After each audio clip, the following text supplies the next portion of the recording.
ओम नमः शिवाय। शिव भक्तों, आप सभी का स्वागत है श्री शिव महापुराण की इस पावन यात्रा में, जहां हम पढ़ रहे हैं रुद्र संहिता का तृतीय खंड।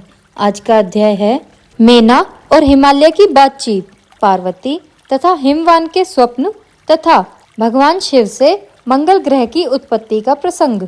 ब्रह्मा जी कहते हैं, नारद, जब तुम स्वर्गलोक को चले गए तब से कुछ काल और व्यतीत हो जाने पर एक दिन मेना ने हिमवान के निकट जाकर उन्हें प्रणाम किया। फिर खड़ी हो वे गिरी कामिनी मेना अपने पति से विनयपूर्वक बोली, प्राणनाथ, उस दिन नारद मुनि ने जो बात कही थी उसको स्त्री स्वभाव के कारण मैंने अच्छी तरह नहीं समझा।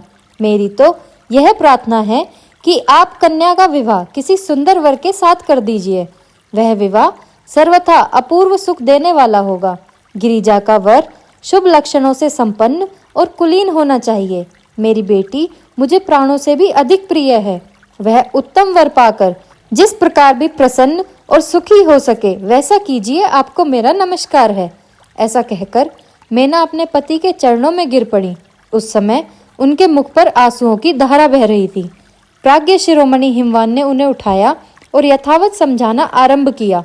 हिमालय बोले, देवी मेनके, मैं यथार्थ और तत्व की बात बताता हूँ, सुनो। भ्रम छोड़ो, मुनि की बात कभी झूठी नहीं हो सकती। यदि बेटी पर तुम्हें स्नेह है तो उसे सादर शिक्षा दो कि वह भक्ति पूर्वक सुस्थिर चित्त से भगवान शंकर के लिए तप करे। मेनके, यदि भगवान शिव प्रसन्न होकर काली का पानी ग्रहण करेंगे तो सब शुभ ही होगा। नारद जी का बताया हुआ अमंगल या अशुभ नष्ट हो जाएगा। शिव के समीप सारे अमंगल सदा मंगल रूप हो जाते हैं। इसलिए तुम पुत्री को शिव की प्राप्ति के लिए तपस्या करने की शीघ्र शिक्षा दो। ब्रह्मा जी कहते हैं, नारद, हिमवान की यह बात सुनकर मेना को बड़ी प्रसन्नता हुई।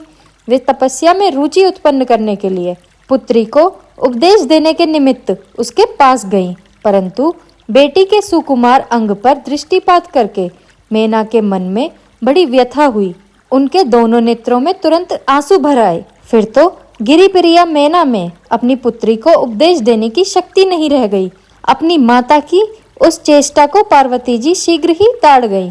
तब वे सर्वज्ञ परमेश्वरी कालिका देवी माता को बारंबार आश्वासन दे तुरंत बोली, माँ, तुम बड़ी समझदार हो, मेरी बात सुनो।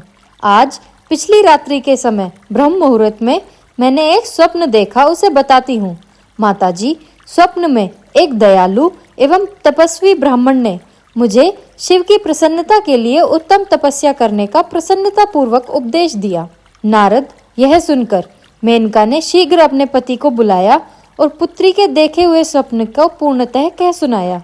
मेनका के मुख से पुत्री के स्वप्न को सुनकर गिरिराज हिमालय बड़े प्रसन्न हुए और अपनी प्रिय पत्नी को समझाते हुए बोले, प्रिय, पिछली रात में मैंने भी एक स्वप्न देखा था। मैं आदर पूर्वक उसे सुनाता हूँ। एक बड़े उत्तम तपस्वी थे। नारद जी ने वर के जैसे लक्षण बताए थे उन्हीं लक्षणों से युक्त शरीर को उन्होंने धारण कर रखा था। वे बड़ी प्रसन्नता के साथ मेरे नगर के निकट तपस्या करने के लिए आए। उन्हें देखकर मुझे बड़ा हर्ष हुआ और मैं अपनी पुत्री को साथ लेकर उनके पास गया।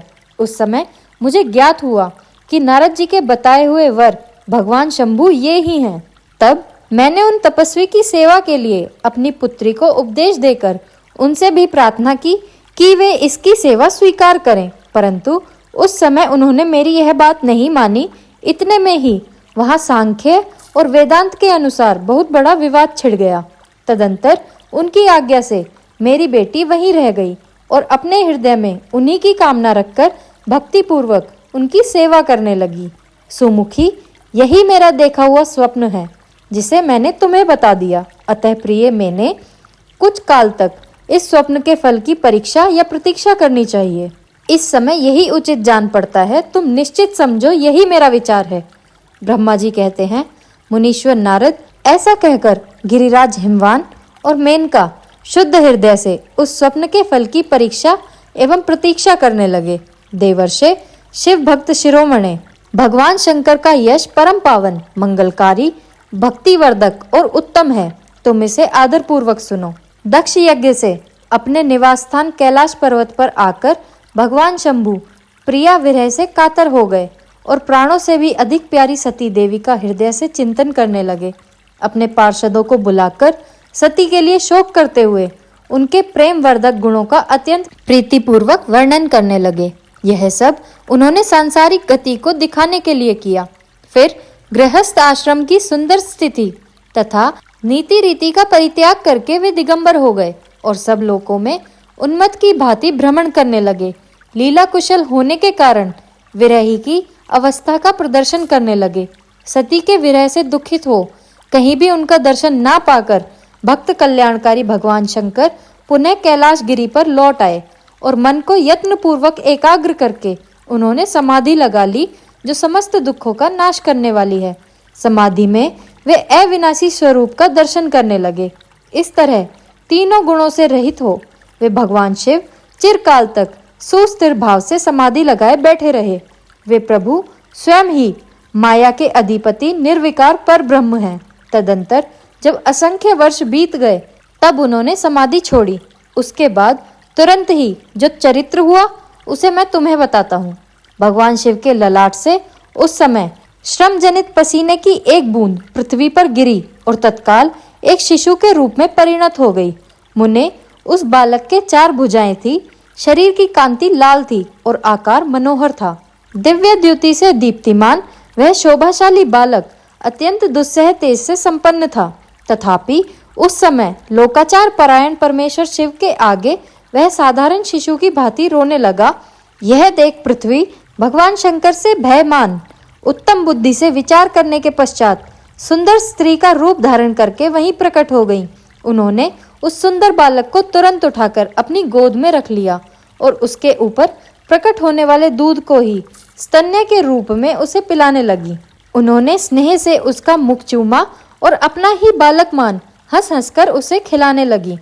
परमेश्वर शिव का हित साधन करने वाली पृथ्वी देवी सच्चे भाव से स्वयं उसकी माता बन गई।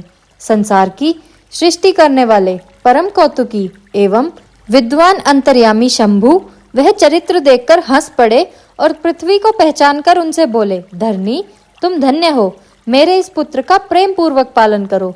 यह श्रेष्ठ शिशु मुझ महातेजस्वी शंभु के पसीने से ही तुम्हारे ऊपर उत्पन्न हुआ है। वसुधे यह प्रियकारी बालक यद्यपि मेरे श्रम जल से प्रकट हुआ है, तथापि तुम्हारे नाम से ही तुम्हारे पुत्र के रूप में इसकी ख्याति होगी। यह सदा त्रिविध तापों से रहित होगा, अत्यंत गुणवान और भूमि देने वाला होगा। यह मुझे भी सुख प्रदान करेगा। तुम इसे अपनी रुचि के अनुसार ग्रहण करो। ब्रह्मा जी कहते हैं, नारद ऐसा कहकर भगवान शिव चुप हो गए। उनके हृदय से विरह का प्रभाव कुछ कम हो गया। उनमें विरह क्या था, वे लोकाचार का पालन कर रहे थे। वास्तव में सत्पुरुषों के प्रिय श्री रुद्रदेव निर्विकार परमात्मा ही हैं। शिव की उपयुक्त आज्ञा को शिरोधार्य करके पुत्र सहित पृथ्वी देवी शीघ्र ही अपने स्थान को चली गईं। उन्हें अत्यंत सुख मिला। वह बालक भौम नाम से प्रसिद्ध हो युवा होने पर तुरंत काशी चला गया और वहां उसने दीर्घ काल तक भगवान शंकर की सेवा की। विश्वनाथ जी की कृपा से ग्रह की पदवी लेकर वे भूमि कुमार शीघ्र ही श्रेष्ठ एवं दिव्य लोक में चले गए, जो शुक्र लोक से परे है। हमारा यह अध्याय यहीं समाप्त होता है। वीडियो को लाइक और चैनल को सब्सक्राइब करना ना भूलें। इससे हमें इस ज्ञान को दूसरों तक पहुंचाने में मदद मिलती है। हर हर महादेव।